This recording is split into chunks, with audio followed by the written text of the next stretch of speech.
ನಮಸ್ಕಾರ, ನೀವು ನೋಡ್ತಾ ಇದ್ದೀರಾ ನ್ಯೂಸ್ ಫಸ್ಟ್. ನಾನು ವಿದ್ಯಶ್ರೀ. ಈ ಕ್ಷಣದ ಪ್ರಮುಖ ಸುದ್ದಿಗಳನ್ನ ನೋಡ್ತಾ ಹೋಗೋಣ. ಅದಕ್ಕೂ ಮೊದಲು ಹೆಡ್ಲೈನ್ಸ್. 6ನೇ ದಿನವೂ ಇರಾನ್ ವಿರುದ್ಧ ಇಸ್ರೇಲ್ ನಡುವಿನ ಯುದ್ಧ. ದಿನದಿಂದ ದಿನಕ್ಕೆ ಹೆಚ್ಚಾಗ್ತಾ ಇದೆ ಯುದ್ಧದ ತೀವ್ರತೆ. ಇಸ್ರೇಲ್ ಮೇಲೆ ಹೈಪರ್ಸಾನಿಕ್ ಮಿಸೈಲ್ ಬಳಸಿ ಇರಾನ್ ದಾಳಿ. ಇಸ್ರೇಲ್ ಇರಾನ್ ನಡುವೆ ಹೆಚ್ಚುತ್ತಿರುವ ವಾರ್. ಈಗ ನೇರವಾಗಿ ಯುದ್ಧದಲ್ಲಿ ಅಮೆರಿಕ ಸೇನೆ ಭಾಗಿ ಬಗ್ಗೆ ಚಿಂತನೆ. ಅಮೆರಿಕ ಅಧ್ಯಕ್ಷ ಡೊನಾಲ್ಡ್ ಟ್ರಂಪ್ ಕೊಟ್ಟರು ಎಚ್ಚರಿಕೆ. ಇಸ್ರೇಲ್ ಇರಾನ್ ಸಂಘರ್ಷಕ್ಕೆ ಎಂಟ್ರಿ ಕೊಟ್ಟ ಅಮೆರಿಕ. ಮಧ್ಯಪ್ರಾಚ್ಯಕ್ಕೆ ಹೆಚ್ಚುವರಿ ಯುದ್ಧ ವಿಮಾನ ರವಾನೆ. ಕದನ ವಿರಾಮ ಅಲ್ಲ, ಯುದ್ಧವನ್ನೇ ಕೊನೆಗೊಳಿಸುವುದಾಗಿ ಟ್ರಂಪ್ ಘೋಷಣೆ. ಖಮೇನಿ ಎಲ್ಲಿ ಅಡಗಿದ್ದಾರೆ ಅಂತ ನಮಗ್ ಗೊತ್ತು, ಆದ್ರೆ ಇರಾನ್ ಸರ್ವಾಧಿಕಾರಿ ಮೇಲೆ ದಾಳಿ ಮಾಡಲ್ಲ ಎಂದ ಡೊನಾಲ್ಡ್ ಟ್ರಂಪ್. ಬೇಷರತ್ ಶರಣಾಗತಿಯಾಗಬೇಕು ಅಂತ ಎಚ್ಚರಿಕೆ. ಇಸ್ರೇಲ್ನಲ್ಲಿರುವ ಕನ್ನಡಿಗರ ಕುಟುಂಬಸ್ಥರಿಗೆ ಆತಂಕ. ಸದ್ಯಕ್ಕೆ ಹಾಸನ ಮೂಲದ 25ರಿಂದ 30 ಮಂದಿ ಸೇಫ್. ಸದ್ಯಕ್ಕೇನೂ ತೊಂದರೆ ಇಲ್ಲ ಅಂತ ಕುಟುಂಬಸ್ಥರಿಗೆ ಕರೆ.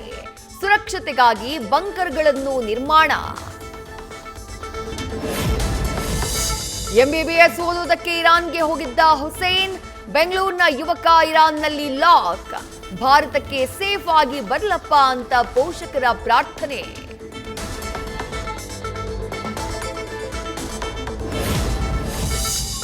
ಮಂಗಳೂರಿನಲ್ಲಿ ನಿಲ್ಲದ ಮಳೆಯ ಅವಾಂತರ. ಕುಂಡಾಲಬುಟ್ಟುವಿನಲ್ಲಿ ಮನೆ ಮೇಲೆ ಕುಸಿದ ಕಾಂಕ್ರೀಟ್ ತಡೆಗೋಡೆ. ಮತ್ತೆ ಹಾನಿಯಾದ ಅಧಿಕಾರಿಗಳು ಶಾಸಕರು ಬಂದಿಲ್ಲ ಅಂತ ಆಕ್ರೋಶ. ಮಹಾರಾಷ್ಟ್ರದ ಪಶ್ಚಿಮ ಘಟ್ಟದಲ್ಲಿ ಹೆಚ್ಚಿದ ಮಳೆ. ರಾಯಚೂರಿನಲ್ಲಿ ಜನರಿಗೆ ಆತಂಕ. ಬಸವಸಾಗರ ಆಲಮಟ್ಟಿ ಡ್ಯಾಂಗಳಿಂದ ಕೃಷ್ಣಾ ನದಿಗೆ ಹೊರಹರಿವು ಹೆಚ್ಚಳ. ನದಿ ತೀರದ 72 ಗ್ರಾಮಗಳಲ್ಲಿ ಹೈ ಅಲರ್ಟ್.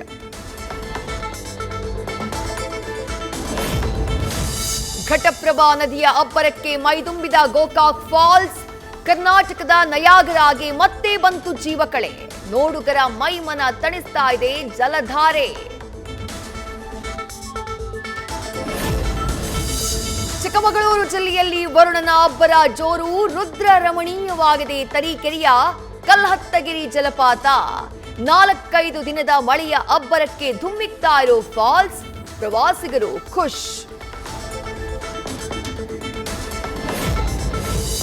ಭಾರೀ ಗಾಳಿ ಮಳೆಗೆ ಧರೆಗುರುಳಿದ ವಿದ್ಯುತ್ ಕಂಬಗಳು. ಹರಿಹರ ತಾಲೂಕಿನ ಮಲೆಬೆನ್ನೂರು ಪಟ್ಟಣದಲ್ಲಿ ಘಟನೆ. ಗುಳದಳ್ಳಿ ಕ್ಯಾಂಪ್ ಟಿಪ್ಪು ನಗರದಲ್ಲಿ ವಿದ್ಯುತ್ ಸಂಪರ್ಕ ಕಡಿತ.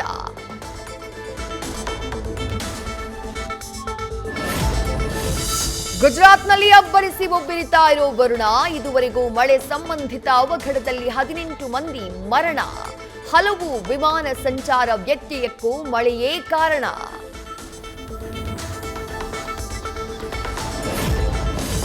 ಗುಜರಾತ್ನ ಅಮ್ರೇಲಿಯಲ್ಲೂ ಪ್ರವಾಹ ಪರಿಸ್ಥಿತಿ. ನೀರಲ್ಲಿ ಸಿಕ್ಕಾಕೊಂಡಿದ್ದ 5ರನ್ನ ರಕ್ಷಿಸಿದ ಎನ್ಡಿಆರ್ಎಫ್. ಜನರಿಗೆ ಎಚ್ಚರಿಕೆಯಿಂದ ಇರುವಂತೆ ಅಧಿಕಾರಿಗಳ ಸೂಚನೆ.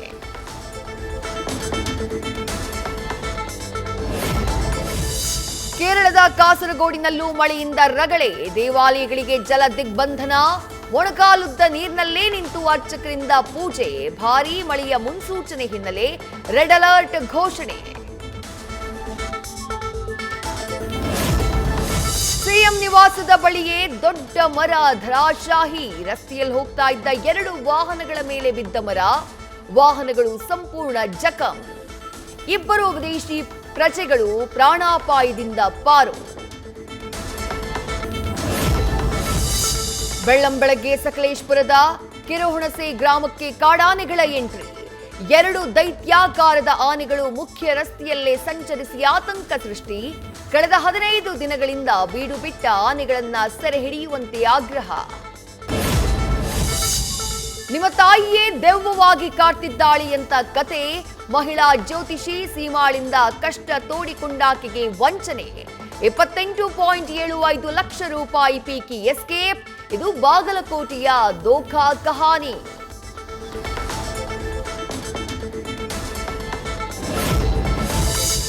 ಬೆಂಗಳೂರು ಮೆಟ್ರೋ ನಿಲ್ದಾಣಗಳಲ್ಲಿ ಅಮೂಲ್ ಅಂಗಡಿ ಓಪನ್, ನಂದಿನಿ ಇದ್ರೂ ಕೂಡ ಅಮೂಲ್ ಜೊತೆ ಒಪ್ಪಂದ ಯಾಕೆ ಅಂತ ವಿರೋಧ.